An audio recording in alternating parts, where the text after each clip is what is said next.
It's the weekend and you have financial questions that need answering. That can only mean one thing. It's time for Jill on Money, the show that takes the mystery out of your finances. Here's your host, Jill Schlesinger.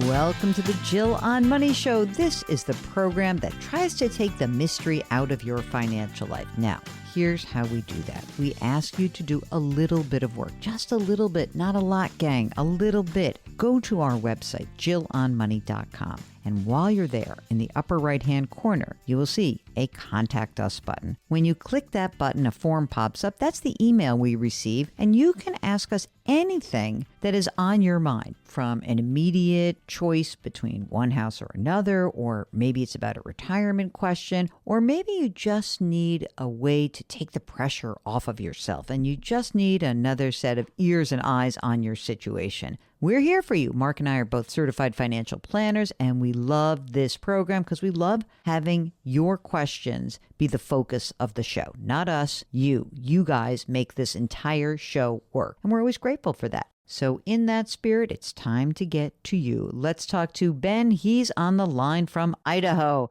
All right, Ben, what's going on? How can we help you out? Thanks, Jill. I appreciate you having me on. Sure. I'm 44 years old, and you know, I kind of want to be one of those, financial independents, possibly retire early, and so been looking at my numbers and just trying to figure out, if I'm on the right track to, potentially be able to go part-time at potentially 50 and maybe even retire by 55 so I can hopefully enjoy my early retirement years. Why? Do you hate your job? I like my job, but it's very physically demanding, and I worry that my body may give out, and I don't want that to happen. So I don't want that to happen for you either. Okay. Yeah. I don't want, it's always like when I have like white collar job folks, I'm like, do you hate it? But it's different with a physically demanding job or a teacher who's like on their feet all day, and also sort of that emotional extra part of it, which is really tough. Let's see what we can do for you. So you're 44, you're working full time. Are you married? I am. And does your spouse work? Well, she doesn't work outside the home. She has the tougher job. She's raising the kids, but how old is she? She is 43. Okay. How many kids do you have? 2 boys. How old? One is 15 and one is almost 11. How much do you earn right now? It varies. It's roughly 150 to 180,000 per year, depending on the amount of call or things like that I have to take. Okay.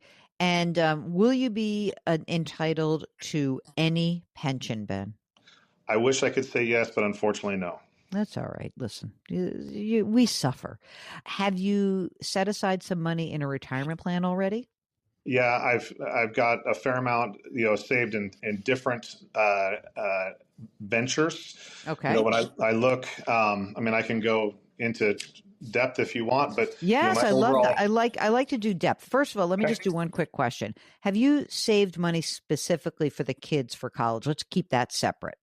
Yeah, so I have saved money for each of my boys, and I have that separated out, and I have it not only in college funds, but I have a side business, so I actually pay them, and they have some Roth IRA money, hopefully giving them a step up from what I had when I was young. All right, how much is in college funds and how much is in Roth for them? So college funds for my oldest is $58,000, and then in Roth and a UMTA account, he's got about another $38,000. So Great. He's got $97,000 total in college and different accounts. Do you think he will be going to private or public school? Public school. Okay. And the 11-year-old, how much is the total there? So he's got $42,000 in his college fund, and then total he's got about $70,000 with his UMTA and his Roth. All right. Now, that's for them. Now let's talk about you guys. Does your wife have any retirement holdings right now? Does she have an IRA or a Roth IRA? Yeah, so I kind of combined both of our IRA and Roth IRA stuff together. Great. So let's give me those numbers. So our traditional 403B IRA, SEP IRAs is 1.11 million. Okay, great. Congratulations. That's awesome. Traditional, 1.1 million. Got it. And then we have Roths combining 171,000. And then we have 457s that my wife had from a prior job with 27,000. And then we have 368,000 in brokerage. Wow, that's great. That's a lot of money you guys have saved. Do you guys own your own home? We do. We owe 56,000 left on that, so it will be paid off here in the next couple of years, which I'm looking forward to. And you're not going to move. You're happy where you are. The plan is to stay. Okay. How much is the house worth? Just shy of 600,000. Any other real estate? No other real estate. The only other that we have is we do have an HSA that has 55,000 in it. When you retire, would you be entitled to health insurance, or is that something you're going to have to actually pay for in the future?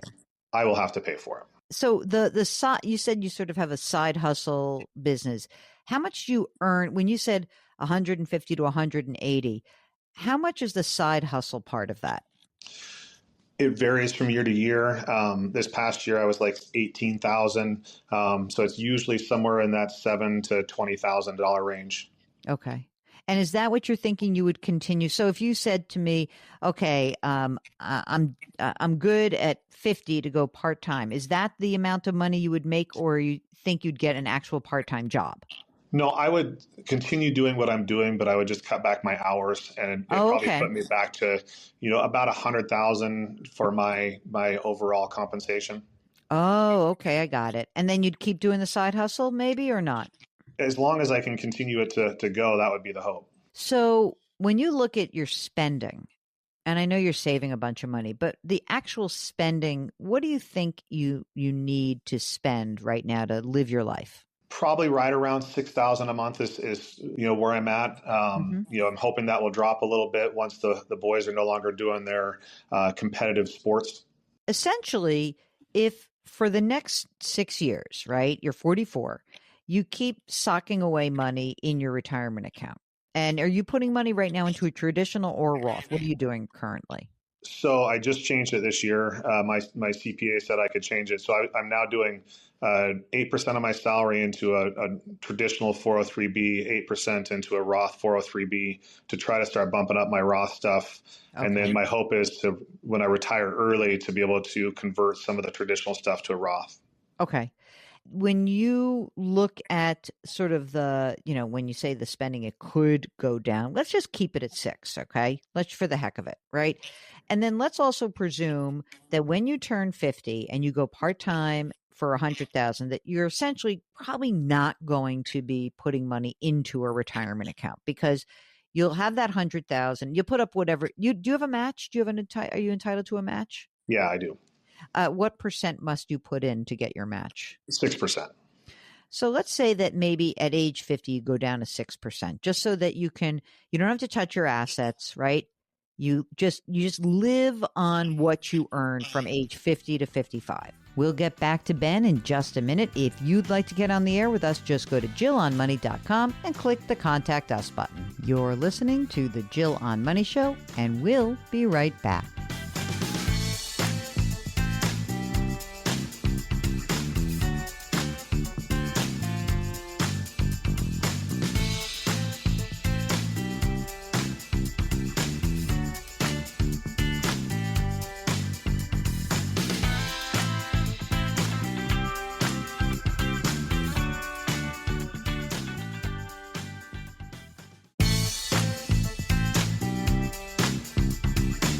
Back to Jill on Money, where Jill Schlesinger helps you take the mystery out of your finances.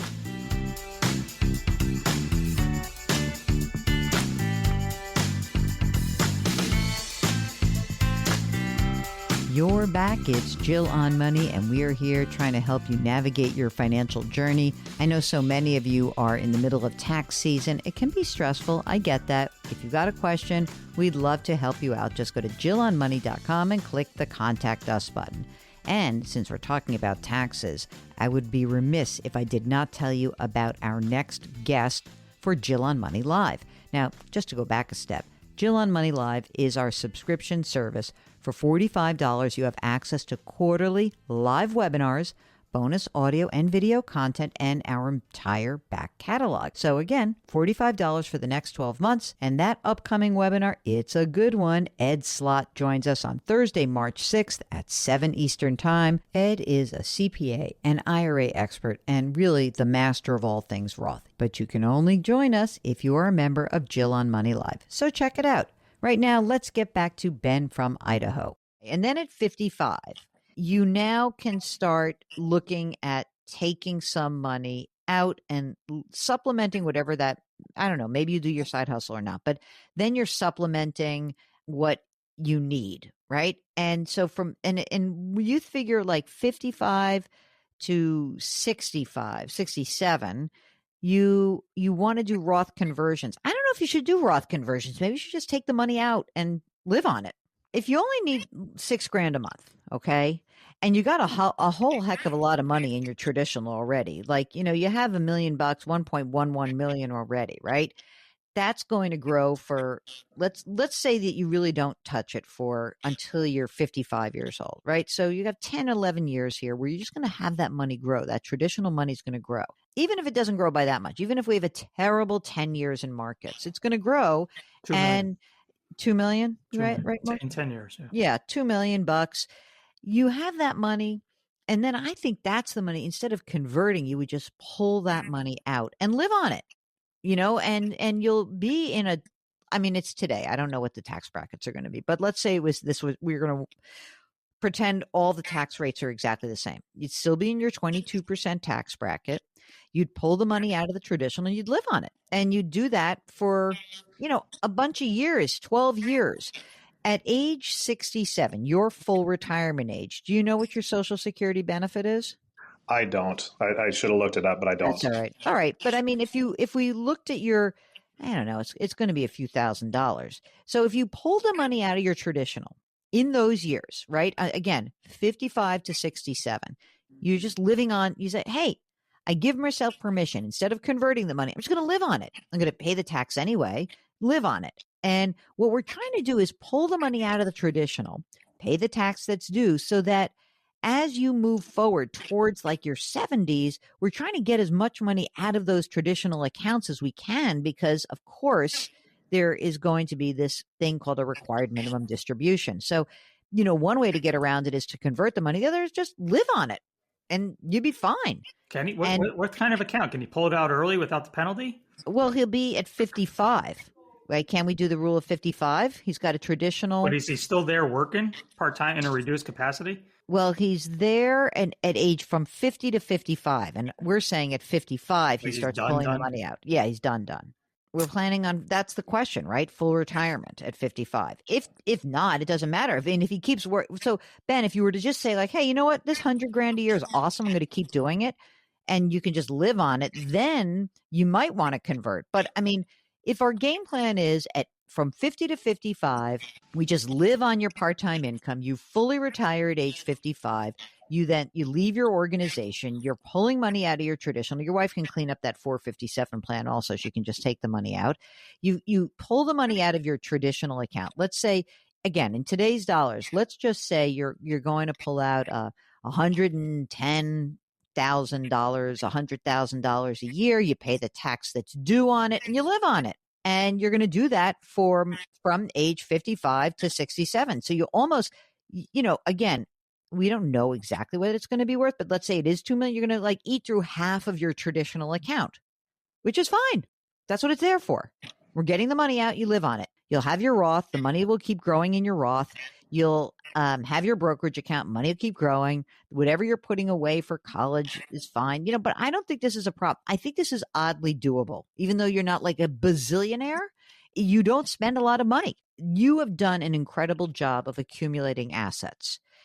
This amount of money should allow you to retire early, presuming you don't mess up on the expense side. If all of a sudden you're not spending $6,000 a month and it's $10,000 a month, then, you know, in today's dollars, then it's not going to work. But it works at $6,000 a month.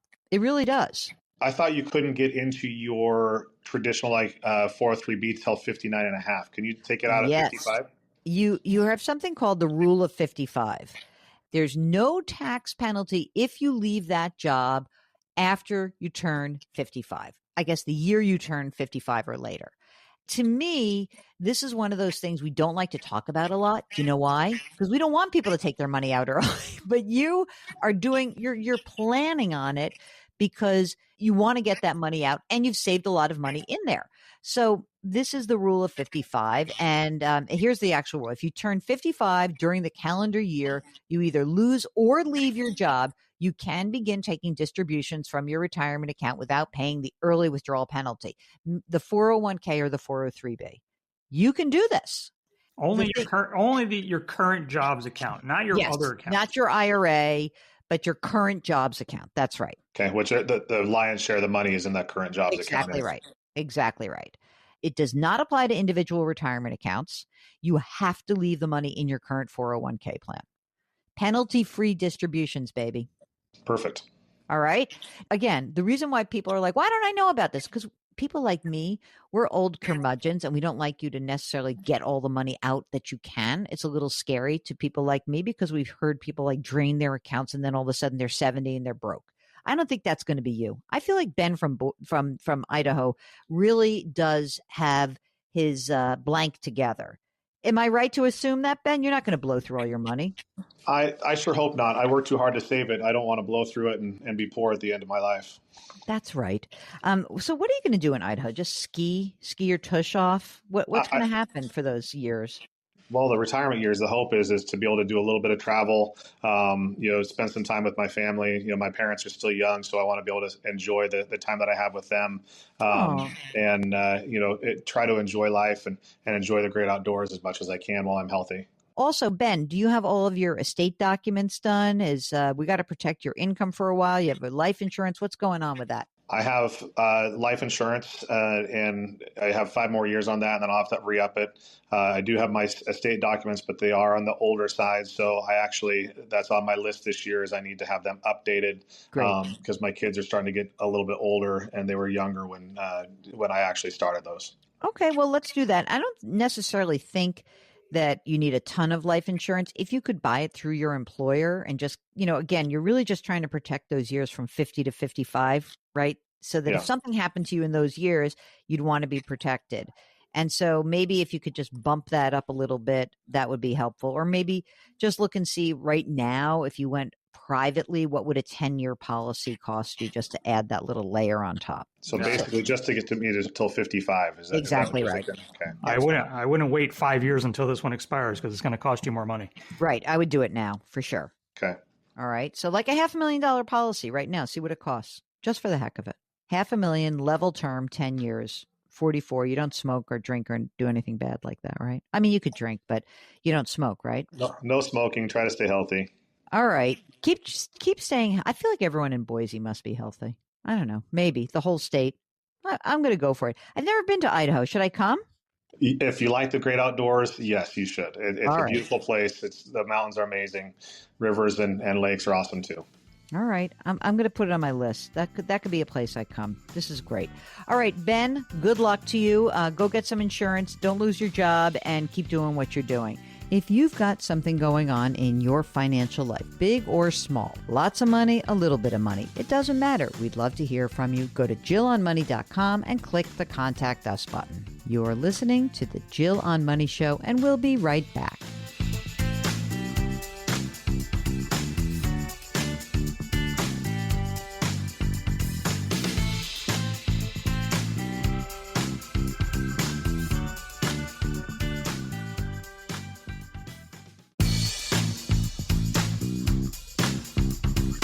Welcome back to Jill on Money, where Jill Schlesinger takes the mystery out of your finances.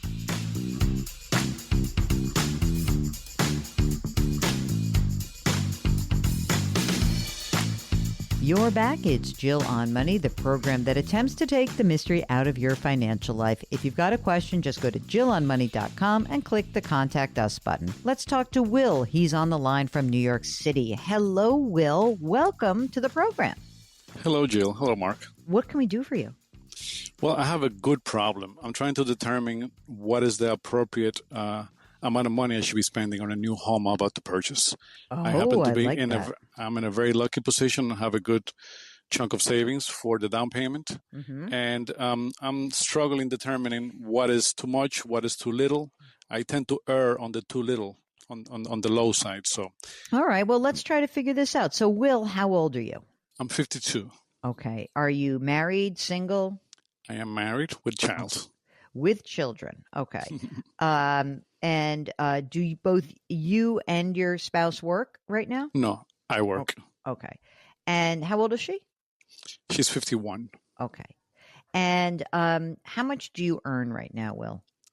Approximately 325. You own a place right now, or are you renting right now? We own, and we also own some other rental properties. Oh, okay.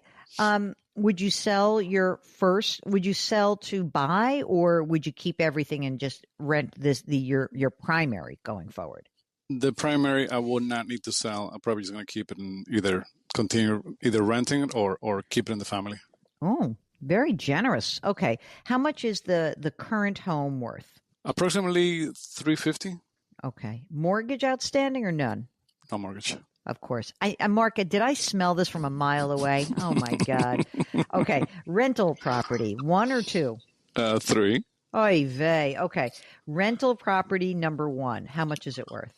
Let's say that the combine of all 3 is approximately $9,000. 9,000? You mean 900,000? I'm sorry, 9,000 per month. Income. Oh, 9,000 in income. How much are they worth? I want to say $3 million. And any mortgages outstanding on those? No, ma'am. Of course not. No, ma'am. Mark's giggling. You made Mark giggle. All right. So, Will, you say now you have your income is $325. Then you have this extra 100 of rental income, right? No, that includes that. I'm sorry. Oh, okay. All in. Got it. Okay. And what is the balance sheet look like? So what do you have in savings right now? What is earmarked for the house, the new home purchase, rather? For the home purchase, I have around $700K. Okay. And that's just in cash right now? Yes. Okay. So new house fund, I'm going to call that. New house fund, exactly. Okay. What other assets do you have in addition to that? We have retirement savings, approximately 1.6 million. That's amazing. Fantastic. And in brokerage, stocks, and mostly mutual funds, around $2 million. Oh, $2 million in just free and clear brokerage account. Okay, that's good. Is that account managed, or do you manage it yourself? I manage it myself. Okay. And would you say, if you look through that account, is it mostly long-term holdings that have low-cost basis, or a little bit of everything? That's exactly what they are. I have bought and added to that for the past 20 years.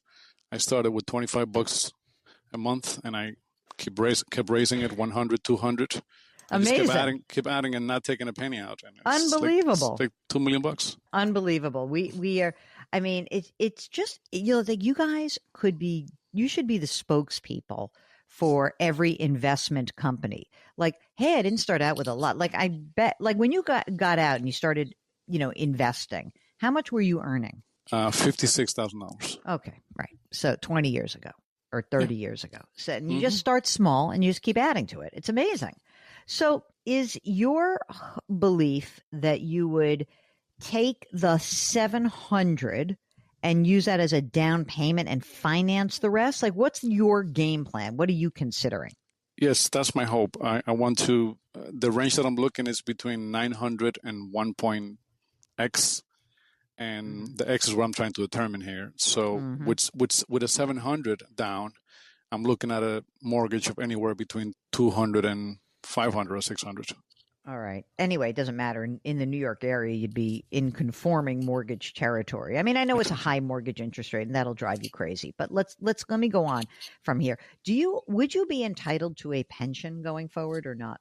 Yes, I have a pension as well. I don't know why that doesn't surprise me, Mark. What will the pension amount be? What is it now or when I retire? Well, let's say that you retire at some age, 65, 67. What would the pension be then? Probably like $1 million.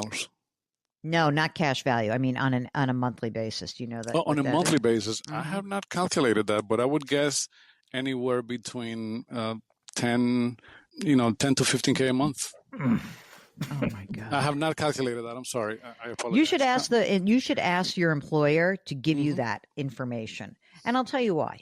It will help us understand whether or not it's time to like pull the trigger and actually take some more money out of the brokerage account. And I'm going to explain what I mean by that. Right now in your retirement account, is that all traditional, or is there some Roth in there?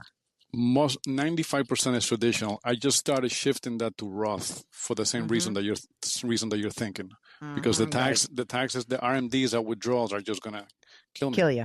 I know. I know. Okay, if you had your druthers, and I said to you, "Listen, dude, get $1.5 million house, and you don't even have to worry about financing it. We're going to take some money out of your brokerage account. We're going to sell some of these assets, and you're just going to own it in cash." Is that what you ideally would like to do? Well, I could finance it and pay it early. My thought was that with the extra income that I'm not using right now, that I'm just saving, if I reposition that to just paying, I could pay that more. Let's say I borrow $500,000. Yep. I could pay that in 5 years, theoretically. Absolutely. So, I'm trying to take your temperature emotionally. If you're like, I don't want a mortgage, because you don't have mortgages, but you've paid them off aggressively. I mean, I'm fine with you taking going out and getting a mortgage and paying it down however you want. I just wanted to try to get a sense of whether or not you felt like you just hate mortgage debt so much that you'd rather. No. Okay, you're good. You're good. I don't mind. Okay. And I would worry also that selling assets off the brokerage account would incur in taxable income. Oh, yeah. I mean, it is. I mean, it would be long-term capital gains for sure. We'll get back to Will in just a moment.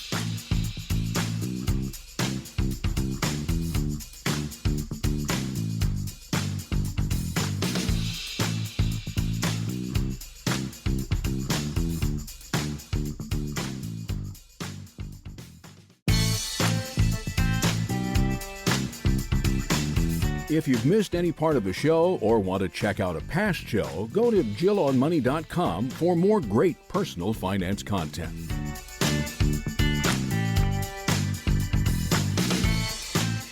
You're back. It's Jill on Money. Let's get back to Will. He is on the line with us from New York City. I don't have a problem. You've got tons of money. You've got tons of income. You have no interest in retiring early, right?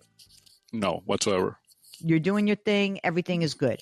And right now you're shifting away from the pre-tax retirement into a Roth contribution. How much are you putting in there? You putting in the maximum? I'm putting sufficient just to get the matching, because I have so much in the traditional that I'm going to end up with so much in retirement accounts that it's just, what's the point of just accumulating more and more and more if I'm covered with what I have already? Do you want to put in like the $23,000 to a Roth retirement account, like not a Roth IRA, but a Roth version of your retirement, and just start building up Roth, or do you don't care? I mean, you have so much money. You're not going to spend a lot of money. That's really what I'm thinking. I have to exercise the spending muscle more than my saving muscle. I've been saving for so long that I've forgotten how to spend. Oh, my God. And that's where I find myself. It's a lucky and very grateful position to be in, and I'm thankful every day. Yeah. But when you've done something for so long, to do the opposite of that, it takes time. I guess I wonder, is there any reason why, I know this is like you don't want to, but like, is there really any reason you want to keep that primary? Is it a good rental, you think? I might just pass it to one of my children when they're old enough. I got it at a good price. Okay. And I don't need the cash. So instead of just getting the cash for it, I could just keep it. Yeah, just pass it down in the future. Hey, wait! Anyone listening who needs a rental in New York City, might contact us. We might get you a good deal with Will. I mean, if you had if you had someone just living there and taking care of it, would be fine. Also, right? Is there anything else in this scenario that is worrisome? Like, if we get you, I guess the one thing is, if we get you to buy this $1.5 million house versus whatever million, you're not going to get $1 million house where you're looking that you want to live in. That's my guess. But let's say we have you spend the $1.5 million. Are you going to freak out and not spend money on anything else? Will you and your wife start to enjoy yourselves a little bit, please?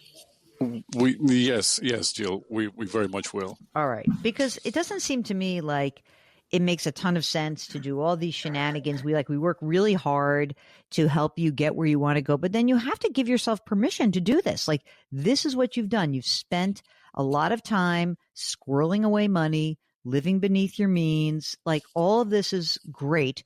How old are your kids? 15 and 10. Okay. So you have young kids. So, we got a ways to go. And you're doing, do you have a college fund for the kids? I have 529s in place, yes. All right. So really, you're in great shape, right? You know that.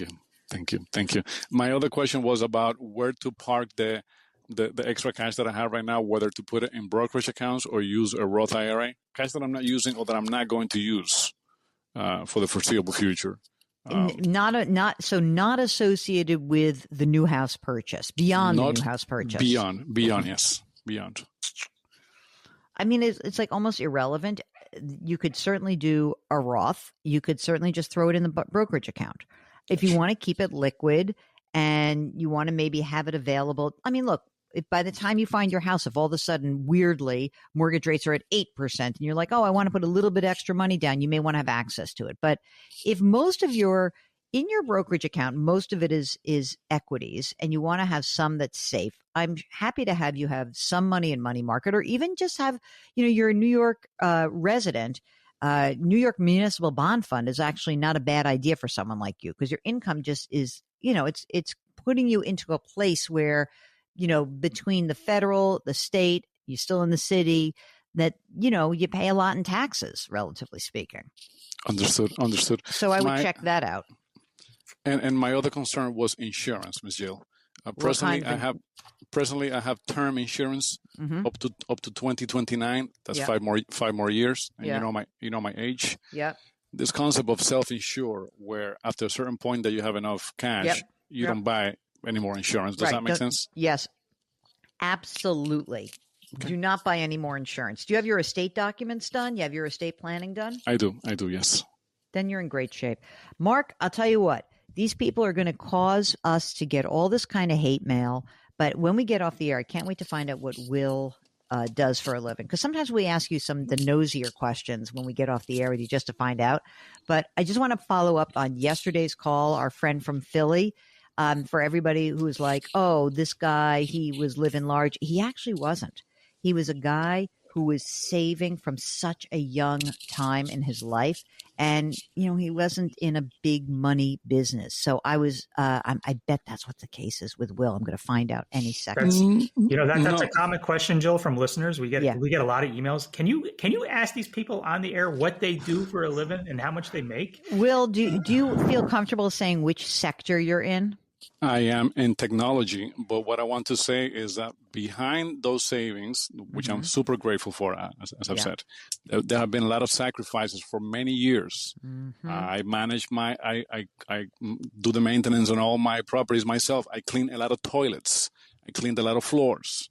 I've wake up in 2-3 in the morning to open somebody gets locked out. We do not buy brand new clothing. We buy some clothes at Goodwill. We enjoy that very much. And books, I buy my books used. So, there's a lot of sacrifices behind that. I wasn't born with this money, and I'm super grateful for it. But there's been a lot of hard work, my wife and I, and even my children. I've taught my children from very little, money doesn't grow in trees. You have to work for it. And let's not be bashful of those who are doing okay. Let's be happy for them. If you've got a question, just go to JillOnMoney.com and click the Contact Us button. While you're there, sign up for the free weekly newsletter. We'll be right back.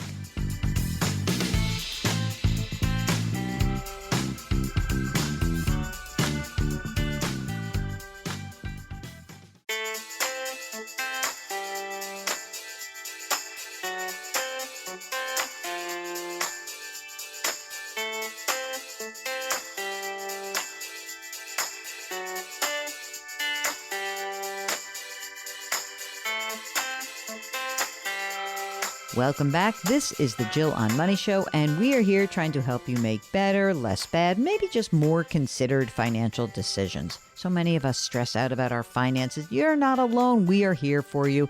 If something's on your mind, just go to our website, JillOnMoney.com, and click the Contact Us button. If you'd like to join us live, just check the box, and Mark, the best executive producer in the world, will do everything else.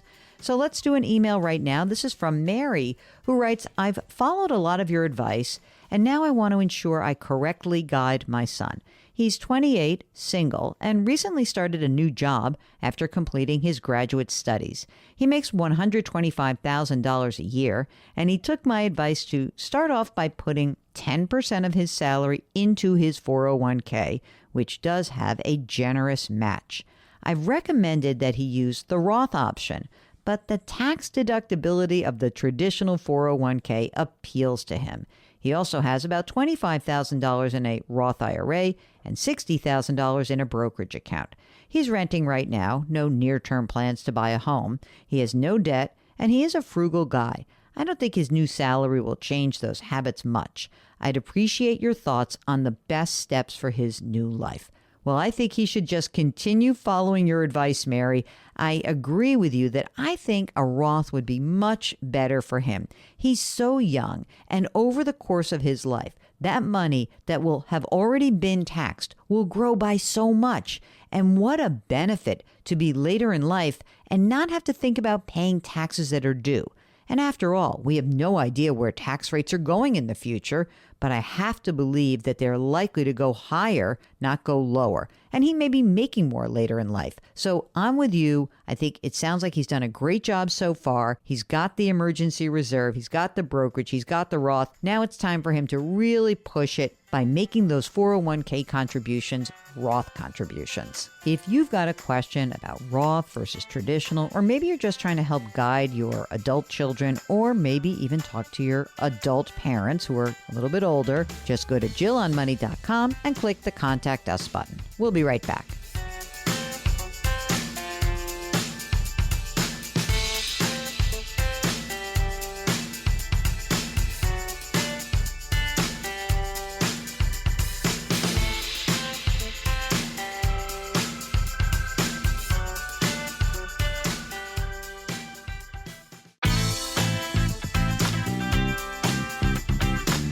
It's the weekend, and that can only mean one thing. You're listening to Jill on Money, the show that takes the mystery out of your finances. Here's your host, Jill Schlesinger.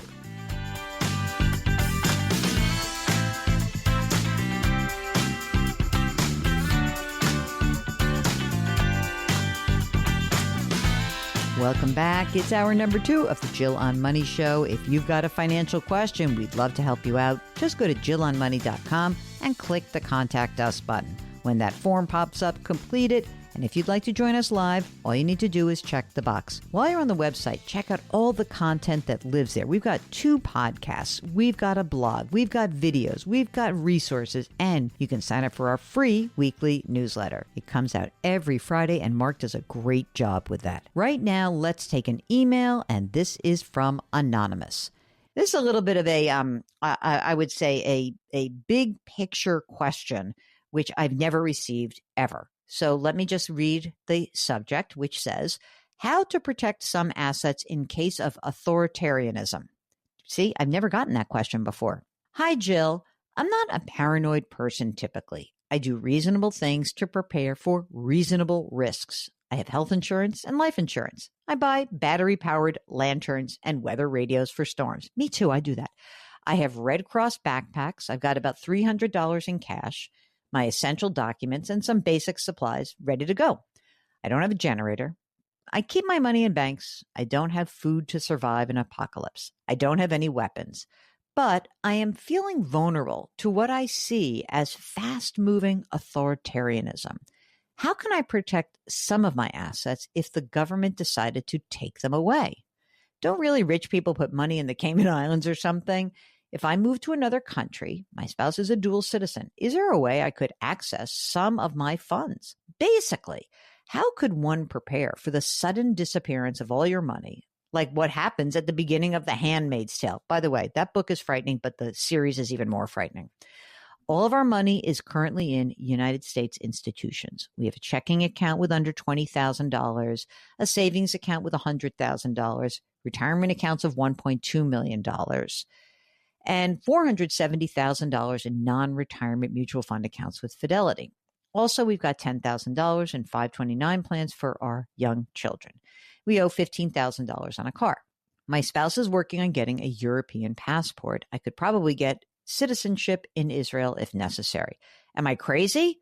Are there other ways to protect my accounts? We'll definitely be talking about this with my therapist at my next appointment. Thank you. Oh, Anonymous. It's very anxiety provoking to see so many changes so quickly. I understand this. And, look, can I take this seriously for a second? If you really wanted to protect assets, what often people will do is they do set up these offshore accounts, but it's really expensive to do that. And I'm not sure that's going to be the way that you could access your money. So what are other ideas? Well, ostensibly, I guess you could put some money into assets where you have a free access to them. So, for example, there are people who are like, I'm going to buy gold or I'm going to buy crypto because that is a way to do just that, which is sort of circumvent systems. All that being said, I want you to take a deep breath. I really do. I think there are a lot of people who are getting extraordinarily uptight about this part of the change in administration. I know there's a lot of information coming at us. I would hate to see that you were going to be moving money out of the country, cause a lot of problems getting access to it, costing you money to do that for no particular reason. Now, getting a passport to a different country, that's a whole different matter. I mean, I'm game for that. I have many of my friends, I have friends who are Irish dual citizens, Irish American, Italian American, Portuguese American. So I think a lot of folks are kind of taking that as a possibility. That part of it seems like a better way to at least counterbalance your anxiety. But I don't think it's going to get to this. And maybe I'm going to be one of those people who's like quoted in 30 years saying she was such a dope, she didn't see it all coming. Are you crazy? You're not crazy. It's an unnerving time for a lot of people. But I don't think this is the route that you should be taking. Is that fair enough, Mark? You don't come on the air because I know you feel sick, but do you 100%, think that, 100%. okay, just like let's try to keep calm and carry on, right? We're going to try to keep calm. We're going to try to carry on and go from there. This question is from Joe. Dear Jill and Mark, can we afford a second home? Our debt to income of our gross will be 33% following the purchase of a second home. Currently, we're at 20%. We ran the numbers based on a monthly spend of $16,000 and income over $23,000, with second home adding $4,000 to $5,000 a month. It leaves us with extra money cash flow. Okay, can I just say one thing? When people are asking about second home and debt, I'm not interested in the formula. I'm really not, because I feel like all these debt to income or debt to equity or all these measures, it's about what can you afford? If you're telling me you can buy a second home and you still have extra monthly cash flow, that you still have money that you can put into your retirement account, you still have cash that's left over, you're not depleting yourself, you're not overburdening yourself, then go for it. Stop overthinking this, gang. You can do it on your cash flow basis. That's the most important thing. Okay. Donda writes, I'm 68 years old and retired, and I've got no children or dependents. When I retired, my life insurance went away, and I haven't purchased a policy. All of my assets with my financial advisor are transfer on death accounts. That's great. I love that, gang, by the way. Although I've not done this with my bank savings account, and I don't have a power of attorney for my checking account. Do I need life insurance? And if so, how much? No, you don't need life insurance. You got a bunch of money? It's all there. Great. Someone can bury you. Someone else is going to get, I don't know who's going to get your money, who you're transferring on death to. But yeah, I don't see that you need any life insurance unless there's something else lurking underneath the surface. You have no children, no dependents. So forget it. Who needs it? Do clean up the bank savings account. If you can do that for the transfer on death for bank savings and checking, that would be very good to do just to clean it up a little bit. Okay. I hope that helps. Okay, this is from Steve. Hi, Jill. My wife and I are expecting our first grandchild this month. We are both 62, and I plan on working 4 more years. We've got no debt. Our house is paid for. We contribute the maximum to our 401k and our Roth IRA. We live in a low-cost upper Michigan small town. We've got $1 million in retirement savings. Our house is worth about $500,000 to $600,000. We live a modest lifestyle. Now to my question. We plan on putting money away for a grandchild and other grandchildren as they come, mostly for education. What are your suggestions? A 529 plan, a Roth IRA, or plain old gifts? Okay, Steve, I love 529 plans, and I think it's great. And I would use that, especially because you're saying you really want it to be focused on education. 529 plans, they're wonderful. And I don't know how much you plan to put into these, but the gift tax allowance this year is $19,000. You can give $19,000 away each. So even if you had a slew of grandkids, both you and your wife together can put $38,000 into an account and not have any tax impact. So that's what I would do. I think it's the best way. I love 529 plans. If you've got a question and you're a little shy, you can always sign it anonymous. We'll keep you covered. Don't worry. Go to JillOnMoney.com, click the Contact Us button, and write us that note. We'll be right back.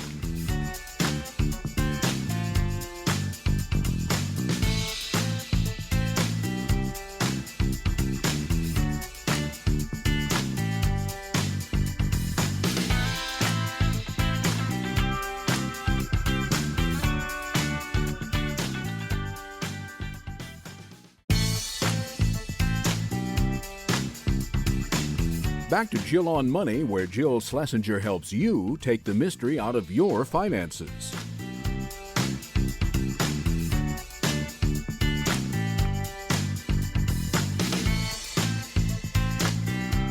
Welcome back. It is the Jill on Money Show. We are here trying to help guide you along that financial journey. There are twists, there are turns. Sometimes you hear us talk to people who have tons of money. Other times we talk to people who don't have a lot of money or maybe getting back on their feet after something bad happening. It doesn't matter. What matters is we want to hear from you. And all you need to do to get in touch with us is go to our website, JillOnMoney.com. JillOnMoney.com.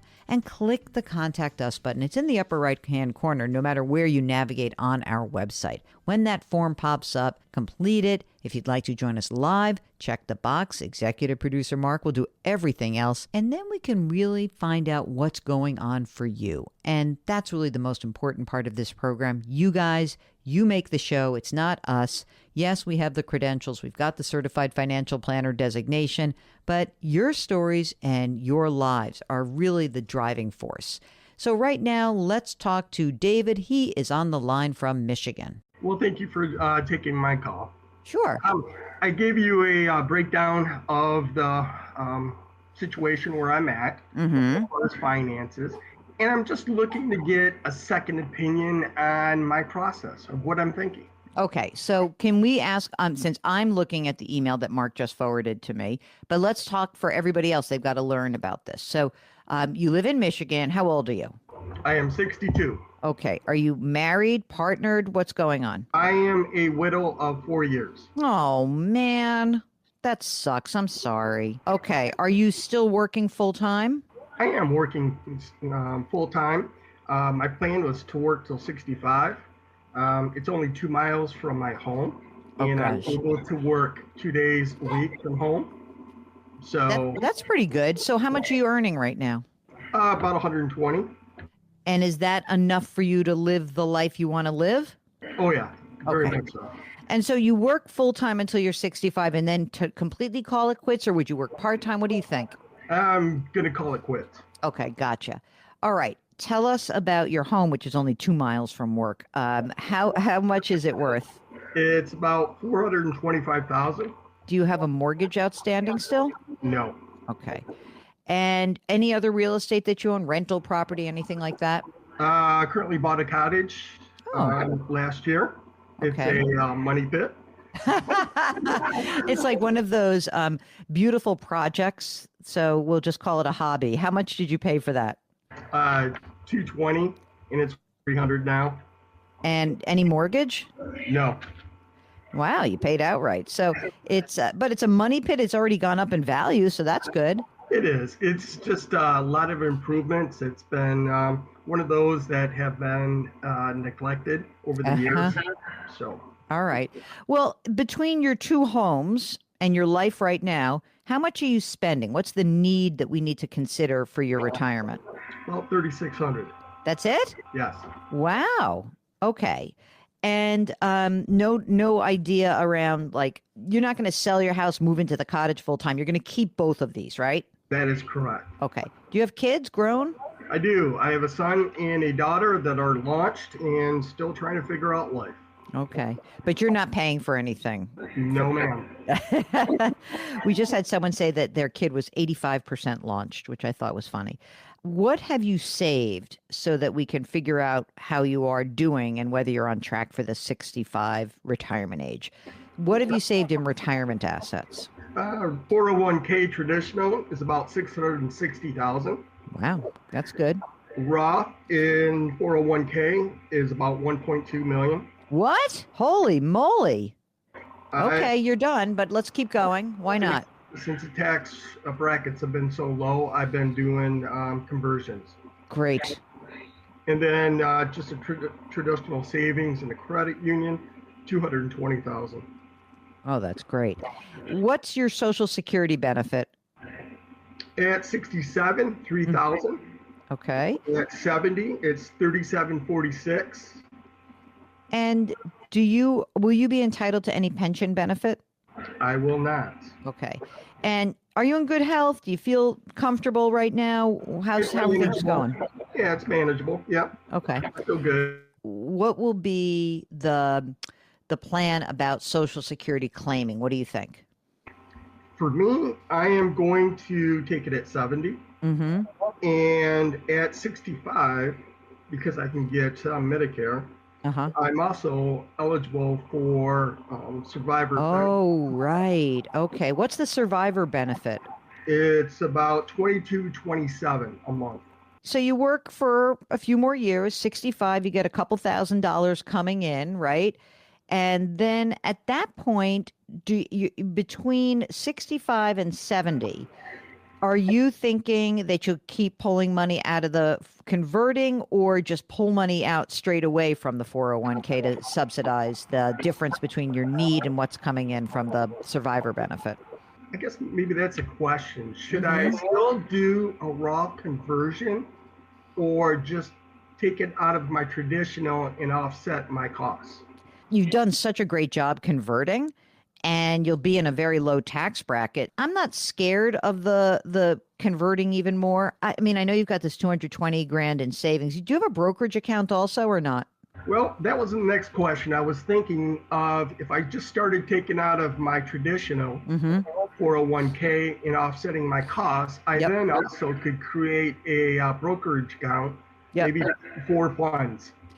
You're not going to have to take out that much money just to meet your needs, but maybe you take up to the tax bracket that you're in right now, right? So you're in the 22% right now ish. No, maybe you're even a little bit more because you're making 120.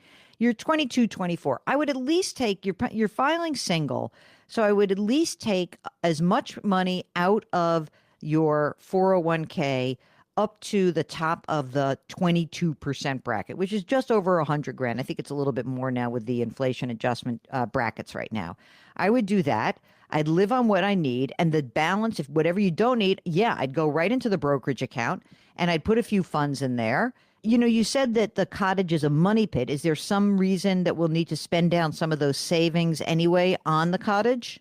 I do. There's some improvements, and then there are a couple toys I'd like to buy. Oh, okay. Toys seem good. I mean, I think you're in great shape, obviously, because then if we just took out, even if you said, I'm going to take out up to the 24% bracket, but let's just say it's 22%, you know, you take that money out, you're going to whittle down the 401k, you're going to beef up you'll start the brokerage account, beef up any savings you've depleted for the cottage and the toys, and you're set. Because at age 70, you are almost essentially covering your expense need of $3,600 a month. Let's say maybe it's even more than that. Maybe it's $1,000 more a month or $4,600. You've got plenty of money. You have no issue. And what I think I would really target is from, we talked about 65 to 70, pulling out what you need, but depending on where tax law is, maybe from 70 to 75 before you have to take those required minimum distributions, I probably would also start dribbling additional money out of your traditional accounts, just again up to whatever bracket seems reasonable. Maybe it's 22% by then, and just keep pulling the money out little by little. And then by the time you're 75, we've pulled down a lot of your 401k. I mean, it's not going to go away because, generally speaking, these accounts still grow some, but you'll have a much better handle on how to access your 401k, your traditional assets, and you'll be controlling the tax liability, which I think is really important for you. So how does that sound as a game plan? Sounds like a plan. I like that. And just one last thing. Are you managing your assets yourself, or is someone else helping you? Someone else is helping me. Is that working for you? That is working. Okay, great.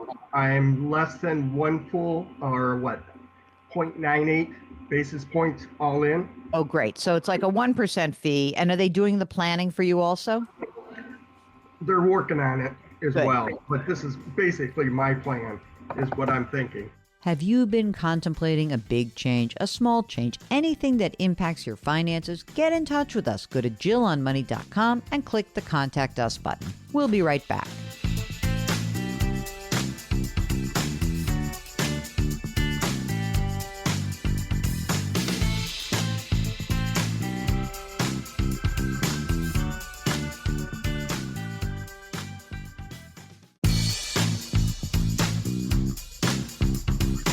Welcome back to Jill on Money, where Jill Schlesinger takes the mystery out of your finances.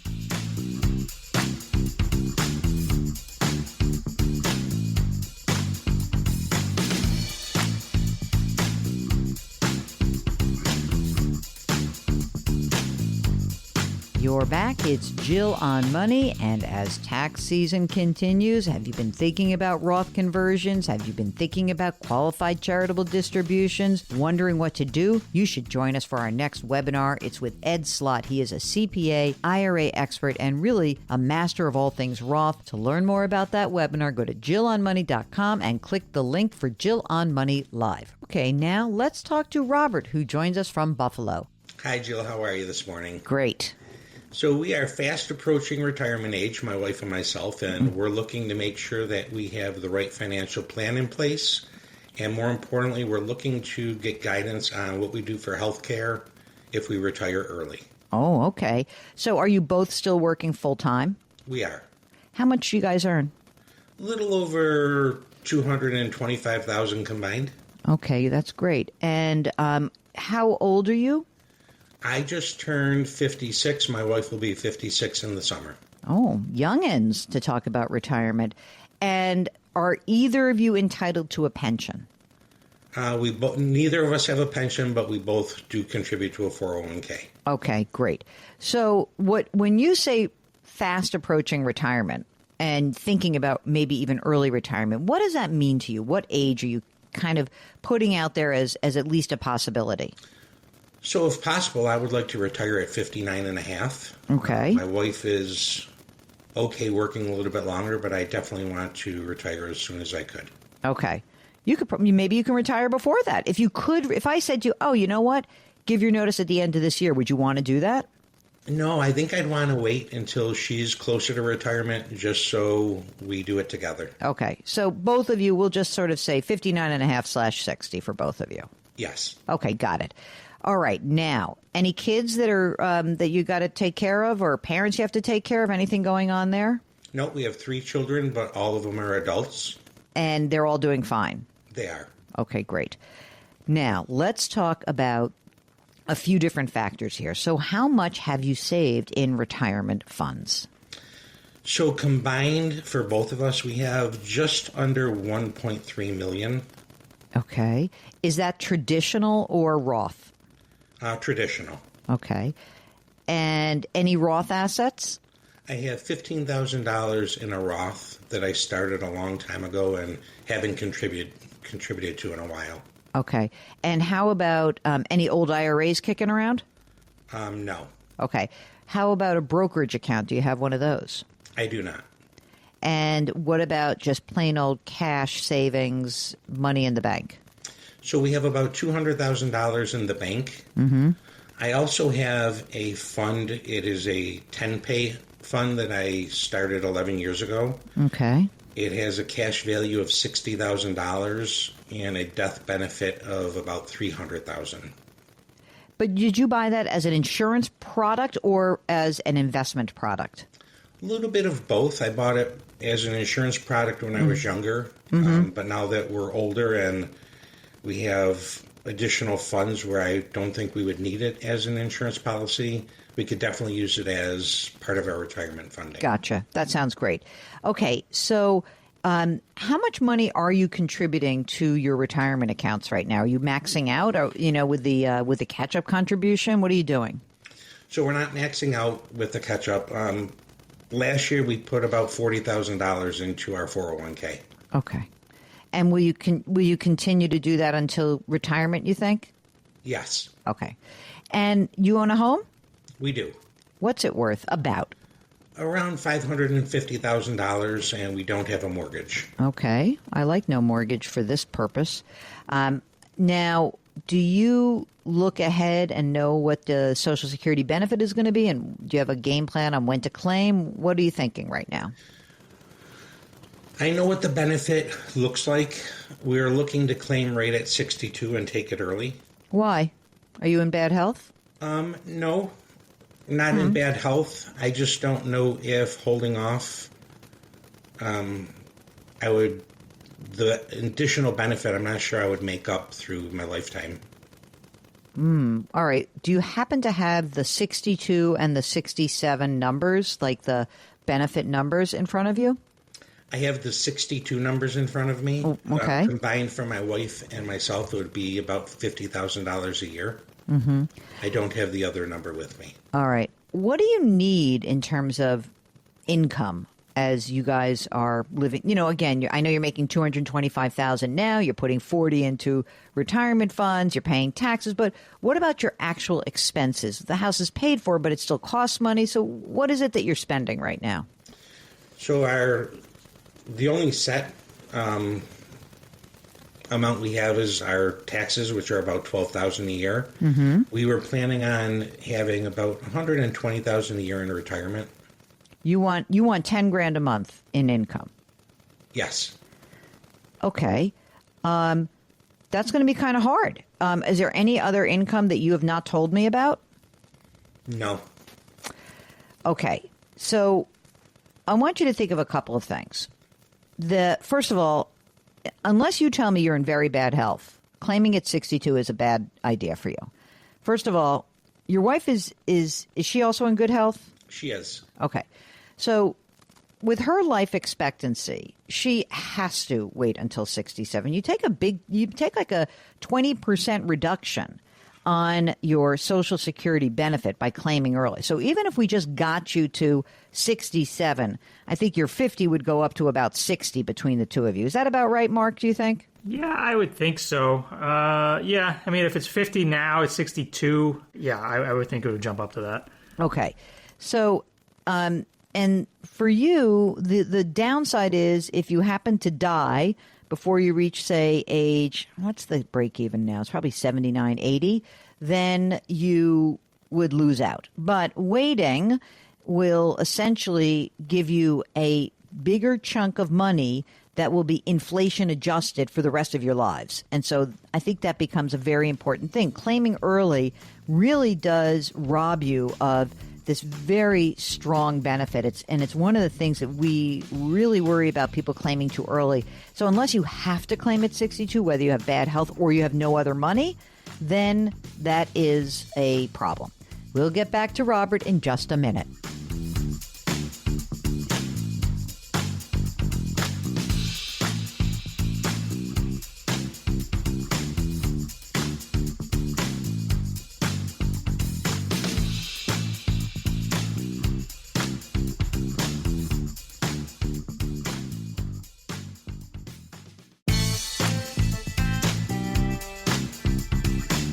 If you've missed any part of the show or want to check out a past show, go to JillOnMoney.com for more great personal finance content.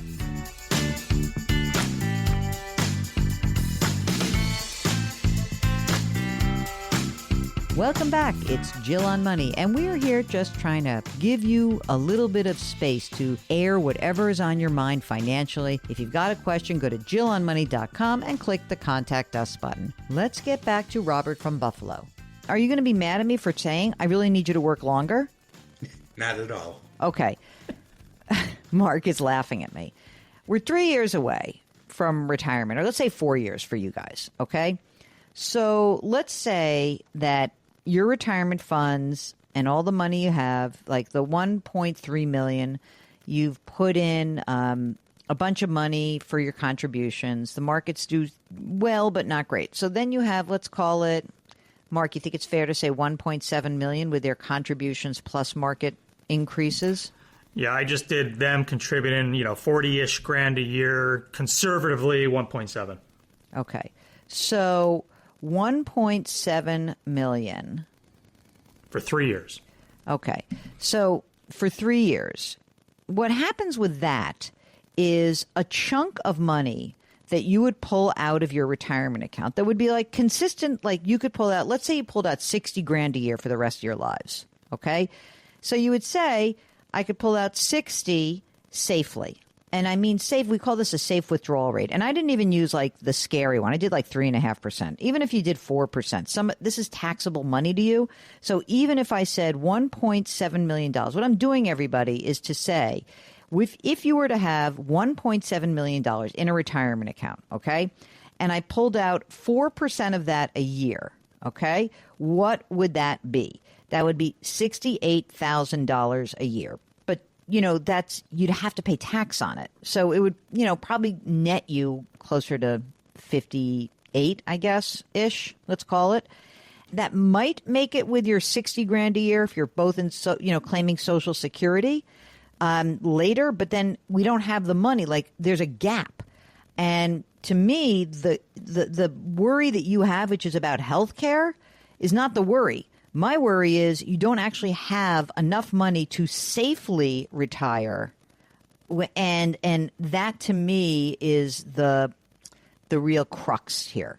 I am not saying you have to abandon this plan, but let me ask you a different question. Would it be feasible if you guys both retired at 59.5 or 60? Would you be willing to work part-time doing something so that we could prevent you from pulling money out of that retirement account all at once? Could you defray some of your expense level with income? Absolutely. How much do you think you could get if you were to do that? And I'm saying, I don't necessarily need you to be like a bar slinging, guy or a barista, but like, could you make some part-time money? I'm sure we could, and I'm sure we can probably bring in between $50,000 and $75,000 part-time. If you could do that, that would be huge, okay? Because then, if what you're saying to me is, okay, so here's how I think that I would look at this is, if we got you working part-time from, let's say, 60 to 63, okay, how about that? And you're pulling a little bit of money out of your retirement account to fund the difference, right, that you need. But the most of the money just stays in there. Then from 63 to 67, you're pulling out what you need from the retirement account, paying the tax every year, and living on that amount. And, the only thing is you'll have to pinky swear with me, because if you have a rotten market at some point, we're going to have to you can't spend 120 grand a year. You're not going to spend 10 grand a month. So I don't know where the 10 grand a month comes from, because, you have a house that's paid for. Is this just like, oh man, we're just going crazy? Because I don't know, like, are you going to do a ton of travel? Maybe I would just say, like, go a little bit easy on the first few years, build up some of your asset base, and plan on working part-time to defray some of the differential that I'm seeing here. Okay. Oh, I'm worried that I made you upset. No, not at all. Did you expect this? A little bit. I think we were planning to work part-time just for healthcare. Okay. So that's really not a shock. Okay. I'm not really sure we need $120,000 a year. Take a little bit let's take a little bit of a pen to that and see what you really need. If that number were down, instead of 10 a month, was more like 8 a month, things become a lot easier to achieve. But you need to be planning on how you're going to fund this retirement, which is going to last like 30 years. And that's one of the real benefits of delaying your Social Security benefit. So I'm going to give you a little bit of homework, and I'd love for you to follow up. One, I want you to find out what your Social Security benefit is for you and your wife at age 67. And then I want you to find out what the number is at age 70. And the other thing I'd like you to do is really look hard at your spending and see what you really need. Because if we're trying to get you to retire and do that, we want to be realistic, not pie in the sky. And, I don't want to delay. You might say, I'd rather spend less in retirement in order to leave my work earlier. There are a lot of people who are like, I'd rather work longer so that I can spend more in retirement. You guys have to have that conversation between the two of you. Okay. Makes sense? It does. All right. And also, if we have you work a little longer, you get the health care. And that's does take a little bit of a little of the edge off before 65. If you'd like to get on the air with us, just go to JillOnMoney.com and click the Contact Us button. You're listening to The Jill on Money Show, and we'll be right back.